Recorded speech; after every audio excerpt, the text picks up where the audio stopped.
Hi friends, welcome to my channel. ఈరోజు మన topic ఏంటంటే ఏపీ రాష్ట్ర వ్యాప్తంగా ఏపీలోని రైతులకైతే కనుక ఈ యొక్క పీఎం కిసాన్ పథకానికి సంబంధించి 22వ విడత నిధులు, అలాగే అన్నదాత సుఖీభవ పథకానికి సంబంధించి 3వ విడత నిధులు అయితే కనుక జమ అయితే కావాల్సి ఉంది. సో ఈ పథకానికి సంబంధించి కొన్ని ముఖ్యమైన అప్డేట్స్ అయితే వచ్చాయి. సో ఎప్పుడు డబ్బులు జమ చేస్తారు, ఎవరెవరికి జమ చేస్తారు అనేది అయితే తెలుసుకుందాము.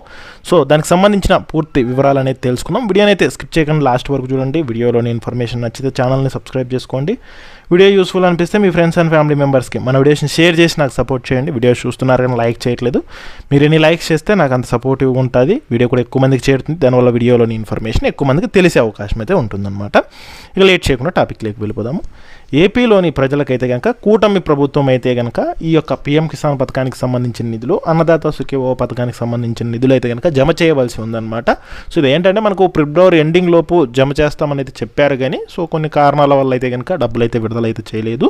సో ఎప్పుడు జమ చేస్తారు, ఎందుకు డబ్బులు జమ చేయలేదు, దానికి సంబంధించిన అప్డేట్స్ అయితే తెలుసుకుందాం. మొదటగా చూసుకుంటే రైతులకు సంబంధించి రైతుల యూనిక్ ఐడి అంటే ఫార్మర్ ఐడిని అయితే కనుక క్రియేట్ చేసుకోవాలని చెప్పి కేంద్ర ప్రభుత్వం అయితే కనుక తెలిపిందనమాట. మనకు ఆధార్ కార్డు ఏ విధంగా ఉంటుందో అలాగే ఫార్మర్స్ కూడా 11 అంకెల యూనిక్ ఐడిని అయితే కనుక నమోదు చేసుకోవాలని అయితే తెలిపింది. ఎందుకు అంటే కనుక దీన్ని బేస్ చేసుకుని ఫ్యూచర్లో కేంద్ర ప్రభుత్వం నుంచి వచ్చే పథకాలు కానివ్వండి, రాష్ట్ర ప్రభుత్వం నుంచి వచ్చే పథకాలు కానివ్వండి లబ్ధి అయితే పొందవచ్చు.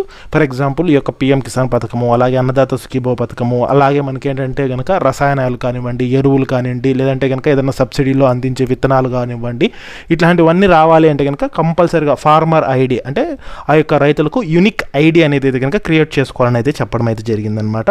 అది కూడా ఎక్కడంటే ఈ యొక్క రైతు సేవా కేంద్రాల్లో ఆధార్ కార్డు ప్లస్ భూమి పాస్ పుస్తకం అనేది తీసుకొని పోతే అక్కడ మీకైతే కనుక ఈ యొక్క యూనిక్ ఐడి అయితే కనుక నమోదు చేయడం జరుగుతుంది. ఇదైతే చేసుకోవాలని చెప్పి ప్రభుత్వం అయితే కనుక కేంద్ర ప్రభుత్వం అయితే కనుక ఇదివరకు అయితే తెలిపిందనమాట. ఇదొక కారణము. ఇక పీఎం కిసాన్ మరియు అన్నదాత సుఖీభవ పథకాల ద్వారా అయితే కనుక డబ్బులు విడుదల చేయడం జరుగుతుంది. అందులో పీఎం కిసాన్ పథకం ద్వారా చూసుకున్నట్లయితే కనుక సంవత్సరానికి 3 విడతల్లో 6,000 జమ చేయడం జరుగుతుంది. ఇప్పటికి 21 విడతలు అయితే కనుక కేంద్ర ప్రభుత్వం విడుదల చేసింది. అంటే 2019 సంవత్సరం నుంచి ఇప్పటి వరకు 21 విడతల్ని జమ చేసింది. ఇప్పుడు 22వ విడతల డబ్బులు అయితే జమ చేయవలసి ఉంది. ఇక రాష్ట్ర ప్రభుత్వం విషయం చూసుకుంటే కనుక అన్నదాత సుఖీభవ పథకం ద్వారా సంవత్సరానికి 14,000 అందజేస్తారు. అది కూడా 3 విడతల్లో అయితే జమ చేయడం జరుగుతుంది. ఒక్కొక్క విడతలు అయితే కనుక 5,000, 5,000, 4,000 ఇలా అయితే విడుదల చేయడం జరుగుతుంది అనమాట. మొత్తంగా చూసుకుంటే కేంద్ర ప్రభుత్వం, రాష్ట్ర ప్రభుత్వం 2 కలుపుకొని 20,000 అనేది రైతుల బ్యాంక్ ఖాతాలకు జమ చేస్తుంది.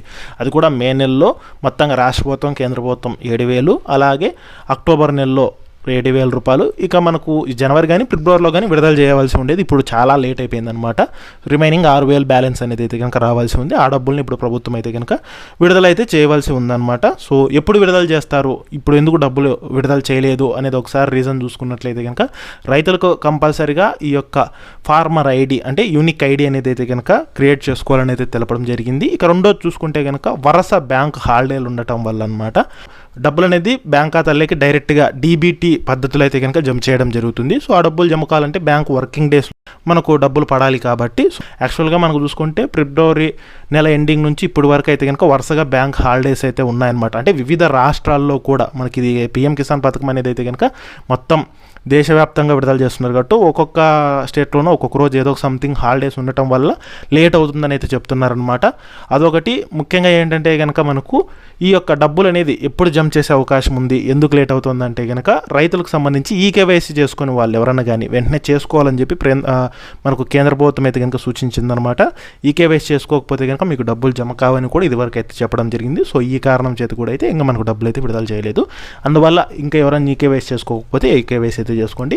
ఇక మనకు కేంద్ర ప్రభుత్వం ఏ రోజు అయితే 2,000 రూపాయలు అనేది విడుదల చేస్తుందో అదే రోజు రాష్ట్ర ప్రభుత్వం అయితే కనుక డబ్బులు అయితే జమ చేయడం జరుగుతుంది అనమాట. సో ఎప్పుడు జమ చేస్తారు అనేది ఒకసారి చూసుకుంటే మనకి మార్చ్ ఫస్ట్ వీక్లో అలా అంటే మార్చ్ 7వ తేదీ నుంచి 10వ తేదీలోపు ఆ డేట్లోగా విడుదల చేసే అవకాశం అయితే ఉందన్నమాట. సో అలోపు మనకు అఫీషియల్ అప్డేట్ కూడా వచ్చే అవకాశం అయితే ఉంది. సో మనకు ప్రభుత్వం అయితే ముందుగానే చెప్తుందన్నమాట. ఒక 3-4 రోజులు ముందుగానే పలానా డేట్లో డబ్బులు విడుదల చేస్తామని అయితే కనుక చెప్పడం అయితే జరుగుతుంది. మ్యాక్సిమం మనకేంటంటే ఈ బ్యాంక్ హాలిడేస్ లేకోకుండా నార్మల్ వర్కింగ్ డేస్లో అయితే కనుక విడుదల చేసే అవకాశం అయితే ఎక్కువగా ఉంటుంది. ఎందుకంటే మనకు కూడా డబ్బులు జమ అవ్వాలి కాబట్టి దాదాపుగా వారం నుంచి 10 రోజుల టైం అయితే పడుతుందన్నమాట డబ్బులు కూడా జమ అయ్యేకి. అందువల్ల అయితే కనుక మనకు మార్చ్ మొదటి వారంలో అంటే మార్చ్ 10వ తేదీ లోపు అయితే కనుక ఆ యొక్క రైతులకు డబ్బులు విడుదలయ్యే అవకాశం అయితే ఉందన్నమాట. సో ఇది ఓవరాల్గా ఉండే ప్రస్తుతానికి ఇన్ఫర్మేషన్. ఈ పథకాలకు సంబంధించి ఏ చిన్న అప్డేట్స్ వచ్చినా సరే నేను తప్పకుండా అయితే పోస్ట్ చేస్తాను. అప్డేట్స్ మిస్ కాకూడదు అంటే కనుక ఛానల్ని సబ్స్క్రైబ్ అయితే చేసుకోండి.